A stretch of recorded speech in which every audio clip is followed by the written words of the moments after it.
Retrouvez Businesswoman avec MAF Pro, l'assurance des artisans, commerçants et professions libérales. MAF Pro, la référence qualité pro. Efficace et pas cher. C'est la MAF que je préfère. C'est la MAF.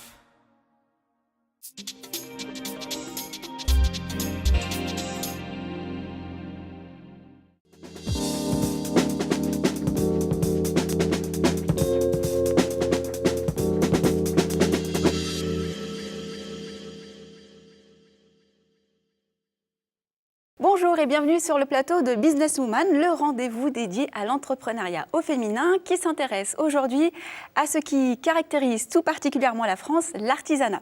Devenir son propre patron, développer ou reprendre une entreprise artisanale, que vous soyez salarié ou demandeur d'emploi, les opportunités sont nombreuses. Avec nous pour en parler, Alain Griset, président de l'APCMA. Bonjour. Bonjour. Alors, Assemblée permanente des chambres des métiers et de l'artisanat. Tout à fait. Merci d'avoir fait le déplacement et d'être avec nous sur le plateau.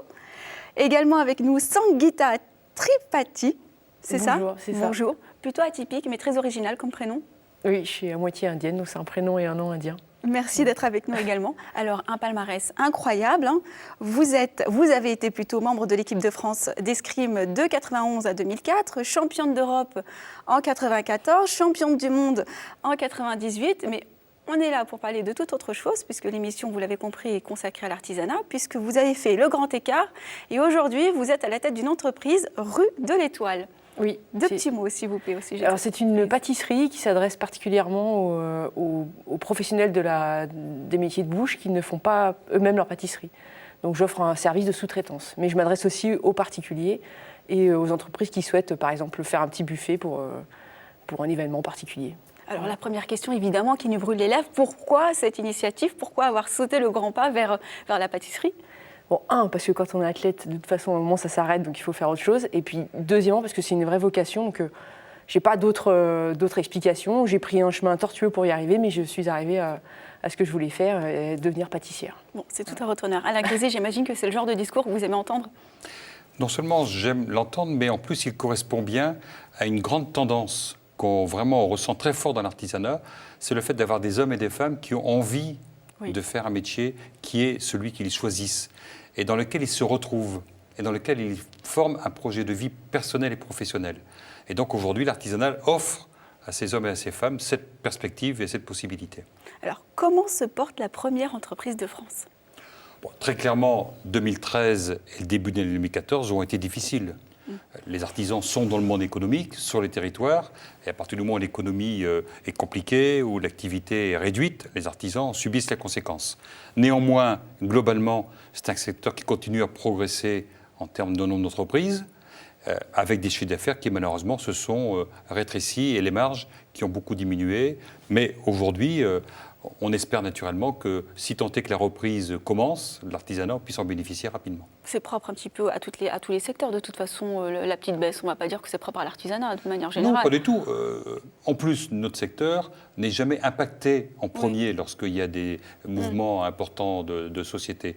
Et donc 2008, 2009, 2010, 2011, globalement, nos collègues ont assez bien passé la période. Par contre, depuis fin 2012, 2013, là, c'est beaucoup plus compliqué. Alors, en quoi la création dans l'artisanat diffère-t-elle des autres secteurs? Parce que d'abord, dans l'artisanat, il faut avoir un métier en main. On n'est pas artisan si on n'a pas une compétence sur un métier. Et vous avez un bon exemple. À côté de ça, l'artisanat diffère beaucoup parce que ce sont des entreprises avant tout de taille humaine. Oui. Le capital d'une entreprise artisanale, c'est l'homme et la femme qui la créent, cette entreprise, et c'est ses salariés. On n'est pas du tout l'entreprise capitalistique du CAC 40. Ce n'est pas le produit, c'est l'humain qui est au milieu qui est le cœur. L'humain est le cœur de l'entreprise. Naturellement, la prestation et le produit, c'est l'élément qui va permettre de développer l'entreprise. Si les gâteaux de Sangeeta sont bons, les clients vont en revenir. S'ils ne sont pas bons, ils ne viendront pas. Mais avant tout, elle s'investit en tant que personne dans son projet. C'est tout à fait essentiel et c'est fondamental de l'entreprise artisanale. Alors, Sangeeta, Alain Griset parlait justement de compétences, de performance. J'imagine que vous avez suivi une formation spécialisée. Alors j'ai passé 2 CAP, le CAP de cuisine et le CAP de pâtisserie, que j'avais préparé moi-même, je les ai passés en candidat libre. Mais comme j'ai toujours fait ça tout le temps, donc ça n'a pas été un problème. Par contre, je me suis rendu compte que je les ai passés comme ça, mais qu'il fallait que je travaille, qu'il fallait que pour faire mon entreprise, que je n'allais pas me lancer comme ça dans une activité que je ne connaissais pas. Donc j'ai travaillé en cuisine et en pâtisserie. J'ai eu la chance de rencontrer des meilleurs ouvriers de France, donc j'étais extrêmement bien formée. Et ça a été le vrai... La vraie valeur ajoutée, la valeur ajoutée. Voilà. Alors, quand on passe de l'escrime à la pâtisserie, j'imagine que ce n'est pas toujours facile. Est-ce qu'il y a des difficultés que vous avez rencontrées au moment de la création, des difficultés administratives, financières, de manière générale, et comment vous avez surtout pu les surmonter ? Je ne les ai pas vécues comme des difficultés, mais je pense que pour certains, ça peut être vraiment une difficulté. Ce qu'il faut surtout faire, c'est se plonger dans des choses qu'on ne connaît pas forcément. Et administratives, financières, faire un plan... élaborer un plan pour développer son activité, enfin toutes ces choses-là qu'on ne connaît pas, même aller à l'INPI pour faire déposer un nom, enfin il y a plein de choses à faire. C'est ça peut-être la vraie difficulté dans les démarches qu'on doit faire pour créer une entreprise. Mais moi j'ai eu des réponses parce que j'ai été suivie par la Chambre des métiers, aussi par la Chambre de commerce, mais aussi beaucoup par la Chambre des métiers. Et là, j'ai trouvé une mine d'informations. C'est une mine d'informations. Donc finalement j'ai été bien épaulée de ce point de vue-là. Aujourd'hui, aucun prétexte pour dire qu'on n'est pas suffisamment accompagné pour se lancer dans l'entrepreneuriat, quel qu'il soit. Moi, je trouve qu'on est suffisamment accompagné, qu'il y a beaucoup d'informations, qu'il faut aller les chercher, il faut faire l'effort de les chercher et pas se dire ok, je vais monter une entreprise, je vais faire comme ça. Il faut se rapprocher des professionnels et écouter surtout les conseils. Et si on écoute les conseils, je pense que ne peut que bien se passer. Voilà. Mais il y a une mine d'informations. Alors Alain Griset, vous êtes fils d'ouvrier. Est-ce que les jeunes sont suffisamment formés culturellement à la création d'entreprises et à la création dans l'artisanat ? Très clairement non. Sauf pour ceux qui ont eux-mêmes, issus d'une famille d'entrepreneurs, globalement, qu'on soit fils d'ouvrier ou de cadre, le système éducatif français n'est pas aujourd'hui conçu pour orienter vers l'entrepreneuriat. On a un système éducatif qui a pour objet de donner une culture générale, mais ensuite, la culture générale n'a pas pour objectif d'aboutir à la création d'entreprises. Le fameux culte du bac. Voilà, le bac, et ensuite l'université. Et après, quand on a fait une année d'université et que par malheur, ce n'est pas le bon choix, ben là, les jeunes se retrouvent devant un choix cornélien qui est de dire « c'est quoi ma vie demain ?» Et c'est là qu'ils vont souvent venir nous voir pour obtenir la possibilité de se former à un métier. Parce qu'il n'y a pas d'emploi sans métier. Ce n'est pas le diplôme qui donne l'emploi. C'est la capacité qu'on a de pouvoir répondre à un besoin dans une entreprise. Et ça, malheureusement, c'est quelque chose qu'il faut faire évoluer en profondeur dans le système éducatif français. Vous anticipez ma prochaine question. Quelles sont les initiatives justement que vous menez en ce sens pour justement, j'imagine, changer la part culturelle, mais aussi j'imagine que les parents ont un rôle à jouer en plus de l'éducation nationale ? On a d'abord beaucoup travaillé avec le gouvernement, même si tout ne doit pas se faire par la loi, mais la loi de formation professionnelle qui a été votée il y a quelques semaines au Parlement donne aux régions une compétence sur l'orientation. Nous pensons que c'est vraiment une bonne chose parce qu'on va sortir de l'unique prescripteur qui était l'éducation nationale. Et donc, l'orientation par la région va permettre à l'ensemble des prescripteurs de pouvoir travailler dans la même direction. Nous-mêmes, dans l'artisanat, nous avons, grâce aux campagnes que vous connaissez, Artisanat Première Entreprise de France, que nous finançons, les artisans, nous essayons de sensibiliser les jeunes, leurs familles, au métier de l'artisanat, en expliquant quels sont ce métier, quelles sont les valeurs qui sont les nôtres et quelles sont les possibilités que ces jeunes ont demain de trouver dans l'artisanat un emploi, mais également la possibilité de se mettre à son compte. Vous avez des premiers retours vis-à-vis de ces initiatives ? Ça fait déjà quelques années qu'on fait ces campagnes de communication. On voit très bien que le nombre d'entreprises artisanales a beaucoup augmenté, puisque nous étions en 2000 à 800 000 entreprises artisanales. Nous sommes maintenant à plus d'1 50 000, un secteur qui a pendant cette période beaucoup embauché, 600 000 emplois de plus. Et on voit bien qu'en particulier sur l'apprentissage, de plus en plus de jeunes s'orientent et se renseignent sur l'apprentissage, qui n'est pas contingenté au niveau 5, au niveau CAP, mais qui de plus en plus permet aux jeunes de passer des titres de diplôme jusqu'au niveau d'ingénieur, et donc derrière de créer relativement plus facilement son entreprise. Alors, ce qui caractérise principalement l'artisanat et l'entreprise dans l'artisanat, c'est vraiment le fabriqué français. Alors, Sanguita, votre entreprise existe depuis 1 an, vous n'avez pas encore de salariés, mais la question va se poser peut-être bientôt pour vous. Comment vous envisagez de pallier à ces coûts, à ces charges qui sont jugées exorbitantes en France ? Déjà, je ne verrais pas ça comme un moyen de pallier aux charges, mais j'aimerais bien embaucher un apprenti, une apprentie, d'ailleurs, dans ma petite entreprise. Je voudrais commencer par ça, par l'apprentissage et former quelqu'un à un futur métier. Mais est-ce que le coût de la charge salariale peut être un frein éventuel à un moment donné ? Au début, quand on est petit, effectivement, c'est un frein. On n'a pas de salarié parce que de toute façon, on ne peut pas en avoir, donc on fait tout soi-même. Mais j'espère, en fait, il va falloir développer l'entreprise et gagner suffisamment d'argent pour pouvoir embaucher quelqu'un. Je vois que ça comme explication pour l'instant. Je ne vois pas comment je peux pallier aux charges qui existent. De toute façon, elles existent. Pas de prestation particulière, c'est ça que je voulais savoir par rapport au fait que justement, ça vous freine dans le rythme d'embauche.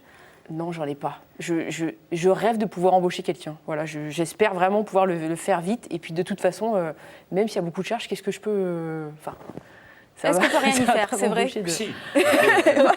C'est-à-dire, naturellement qu'on peut toujours faire quelque chose. En tout cas, depuis de nombreuses années, l'artisanat a milité auprès des différents gouvernements pour faire comprendre que le coût du travail était pour nos entreprises, qui sont avant tout des entreprises à taille humaine, quelque chose qui, au bout du compte, freine l'emploi.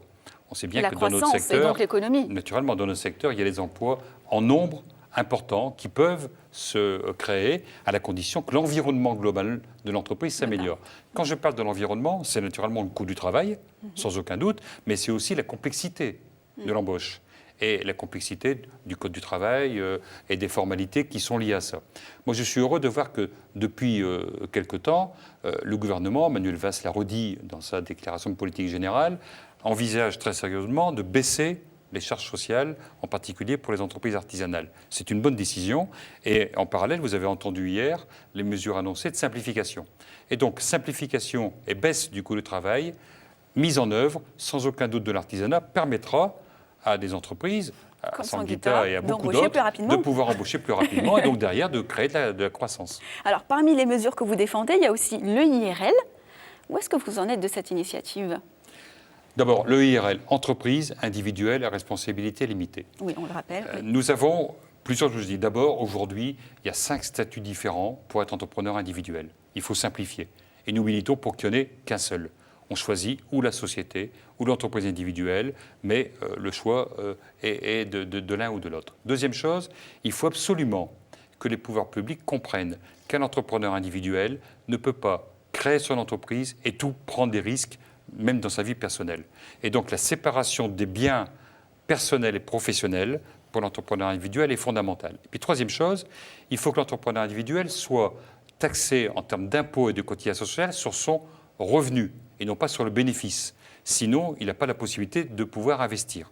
Et donc j'ai bon espoir que pour la fin de l'année, puisqu'il y a quelques semaines, un projet de loi a été voté à l'Assemblée nationale qui prévoit la création de cette EIRL comme statut unique. J'ai bon espoir qu'à la fin de l'année, nous aurons enfin gain de cause pour offrir à tous ceux qui veulent créer leur entreprise une situation d'égalité de traitement avec les sociétés, mais une sécurité dans leur vie personnelle et professionnelle tout à fait indispensable pour développer l'esprit d'entrepreneuriat en France. Merci beaucoup Alain Griset pour les initiatives que vous menez. Merci également à Sanguita d'être venu sur notre plateau. Les adresses de l'entreprise, mais également de l'Assemblée s'affichent en bas de l'écran. Merci à vous de nous avoir suivis. On se retrouve très prochainement sur ellesentreprenent.fr, sur We Do Biz Radio, mais également sur Demain évidemment.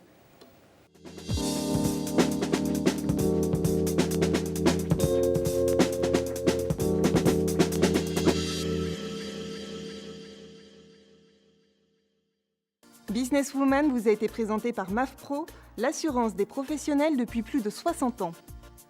MAF Pro, la référence qualité pro. Efficace et pas cher. C'est la MAF que je préfère. C'est la MAF.